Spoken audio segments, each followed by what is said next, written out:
لو عاوز تجيب جون كلم التوتو على التليفون. رسميا الاهلي بيفوز على مودرن سبورت او مودرن فيوتشر سابقا بنتيجه 2-1. اللي سجل الهدف الاول امام عاشور، سجل الهدف الثاني بيرسي تاو. بس انا جاي اتكلم النهارده على شويه نقط مهمين في الماتش. رقم واحد، محمد مجدي قفشه الرايق اللي بيسبح حرايق. محمد مجدي قفشه بنشوف منه اداء ولا اروع مع النادي الاهلي.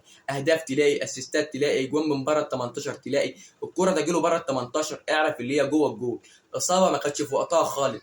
وتشوف الاخوه اللي ما بين محمد مجدي قفشه وامام عاشور، ايه الحلاوه اللي احنا شايفينها دي. رقم اتنين، كريم فؤاد بيلعب في مركز مش مركزه. كريم فؤاد بعد اصابه علي معلول في نهائي دوري ابطال افريقيا نزل مكان علي معلول، ما كانش اللي هو في المركز ده. دلوقتي كريم فؤاد ظبط نفسه في مركز علي معلول، بقى بيعمل اداء ولا اروع مع النادي الاهلي، ويستحق النهارده ان هو ياخد رجل الماتش. واللاعب ده ما كانش واخد حقه مع النادي الاهلي في المركز ده. ودلوقتي كريم فؤاد انا بقول له عاش قوي يا كريم. رقم ثلاثة، محمد الشناوي. محمد الشناوي المفروض يرتاح اليومين الجايين دول ويبقى بديله مصطفى شوبير، لان محمد الشناوي ما كناش متعودين على الاداء اللي احنا شايفينه منه ده.